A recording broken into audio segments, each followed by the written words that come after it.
Brought to you by Saluja Gold. Bharat का सबसे भरोसेमंद Saluja gold TMT bar. Saluja gold TMT। अब सही पकड़े हो कॉन्ट्रैक्टर बाबू, मजबूती सब कुछ है। शी जिनपिंग से मुलाकात के बाद अमेरिकी राष्ट्रपति डोनाल्ड ट्रंप ने ताइवान को लेकर एक बड़ा फैसला लिया है। अमेरिका ने ताइवान को होने वाली 14 अरब डॉलर की हथियार डील पर फिलहाल पॉज लगा दिया है। आधिकारिक वजह बताई गई है ईरान युद्ध। अमेरिकी नौसेना के केयरटेकर सचिव हंकाओ ने सीनेट में कहा कि ये फैसला ईरान युद्ध की वजह से लिया गया है ताकि ईरान पर हमला करने के लिए अमेरिका के पास जरूरत जितने हथियार और गोला बारूद मौजूद रहे। लेकिन क्या वजह सच में ईरान है? आप भी जानते हैं कि ट्रंप फिलहाल ईरान पर बड़ा हमला करने से ज्यादा डील करने में दिलचस्पी दिखा रहे हैं। पिछले करीब 45 दिनों से दोनों देशों के बीच सीजफायर जैसी स्थिति बनी हुई है। ट्रंप लगातार हमले की अपनी डेडलाइन भी आगे बढ़ाते जा रहे हैं ताकि बातचीत का रास्ता खुला रहे। ऐसे में सवाल उठता है कि अगर अमेरिका को अभी बड़े पैमाने पर हथियार की तुरंत जरूरत नहीं है तो फिर ताइवान को हथियार बेचने वाली डील अचानक रोकने की क्या वजह रही?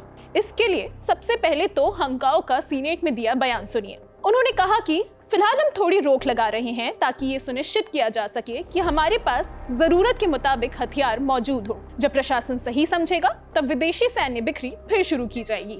जब उनसे पूछा गया कि इस फैसले पर ताइवान की क्या प्रतिक्रिया रही तो उन्होंने कहा कि उन्होंने फिलहाल ताइवानी के अधिकारियों से इस बारे में बात नहीं की है।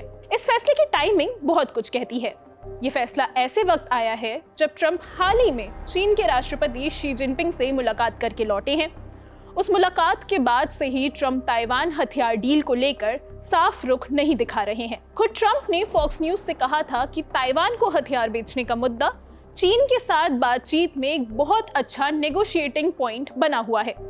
यानी साफ है कि ये सिर्फ रक्षा समझौता नहीं बल्कि अमेरिका चीन सौदेबाजी का हिस्सा भी बन चुका है। ऐसे तो ताइवान ने अब तक आधिकारिक तौर पर डील में किसी बदलाव की पुष्टि नहीं की है। ताइवान के प्रेसिडेंट ऑफिस के प्रवक्ता ने 22 मई को कहा कि उन्हें अमेरिका की तरफ से हथियार बिक्री में किसी बदलाव की कोई जानकारी नहीं मिली है। लेकिन चीन के लिए ये पूरा मामला बेहद संवेदनशील है। चाइना ताइवान को अपना हिस्सा मानता है और जरूरत पड़ने पर ताकत के इस्तेमाल से उसे अपने कंट्रोल में लेने की बात भी कह चुका है।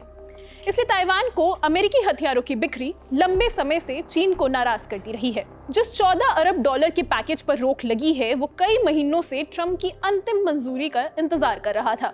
इसमें लॉकहीड मार्टिन के PAC-3 air defence missile system और सतह से हवा में मार करने वाली मिसाइल प्रणालियां शामिल हैं। ट्रंप ने अभी तक इस डील को अंतिम मंजूरी नहीं दी है। उन्होंने कहा है कि वो जल्द ही इस पर फैसला लेंगे। लेकिन इसके पीछे की असली कहानी शायद बीजिंग में हुई ट्रंप शी बैठक में छिपी है।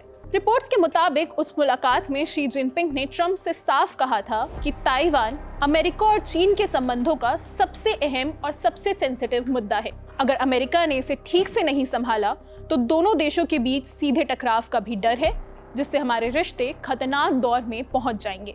इसके बाद ट्रंप ने खुद पत्रकारों से कहा कि उन्होंने जिनपिंग के साथ ताइवान को हथियार बेचने के मुद्दे पर विस्तार से चर्चा की। ये बात इसलिए भी अहम है क्योंकि 1982 में अमेरिका ने ताइवान को ये आश्वासन दिया था कि वो ताइवान को हथियार बेचने के मामले में चीन से कोई सलाह मशवरा नहीं करेगा। ट्रंप ने ये भी कहा कि वो इस डील पर सीधे ताइवान के राष्ट्रपति लाई चिंगते से बात करेंगे। अगर ऐसा होता है तो ये अमेरिकी कूटनीतिक परंपरा से बड़ा बदलाव होगा और चीन को और ज्यादा नाराज भी कर सकता है। अमेरिका और ताइवान के टॉप नेताओं के बीच 1979 के बाद से अब तक सीधे बातचीत नहीं हुई है। हालांकि राष्ट्रपति चुने जाने के बाद ट्रंप ने ताइवान के पूर्व राष्ट्रपति त्साई चिंग-वेन से फोन पर बात की थी। ये बात चीन को बिल्कुल भी पसंद नहीं आई थी। चीन पहले भी ऐसे हथियार सौदों पर तीखा विरोध जताता रहा है। पिछले दिसंबर में जब अमेरिका ने ताइवान के लिए 11 अरब डॉलर के हथियार पैकेज को मंजूरी दी थी तब चीन के विदेश मंत्रालय ने कहा था कि इससे ताइवान स्ट्रेट में खतरनाक और हिंसक स्थिति पैदा हो सकती है। वहीं ताइवान के राष्ट्रपति लाई चिंगते लगातार कहते रहे हैं कि अमेरिकी हथियार क्षेत्रीय शांति और स्थिरता बनाए रखने के लिए अहम हैं। यानी ऊपर से ये फैसला ईरान युद्ध की तैयारी जैसा दिख रहा है लेकिन अंदर की कहानी कहीं ज्यादा बड़ी है। असली सवाल ये है कि क्या ट्रंप ताइवान को चीन के साथ अपनी बड़ी डील की ढाल बना रहे हैं या क्या वो शी जिनपिंग की वार्निंग के बाद डर गए हैं? क्योंकि अगर ऐसा है तो आने वाले महीनों में अमेरिका चीन ताइवान समीकरण पूरी तरह बदल सकता है। फिलहाल इस खबर में इतना ही। मेरा नाम है निकिता, कैमरे के पीछे है राशिद। देश दुनिया की बाकी खबरों के लिए देखते रहिए द ललन टॉक। वीडियो अच्छा लगा हो तो लाइक कमेंट भी करें और अगर अब तक आपने the Lalan top channel subscribe नहीं किया है तो इसे सब्सक्राइब करना ना भूलें।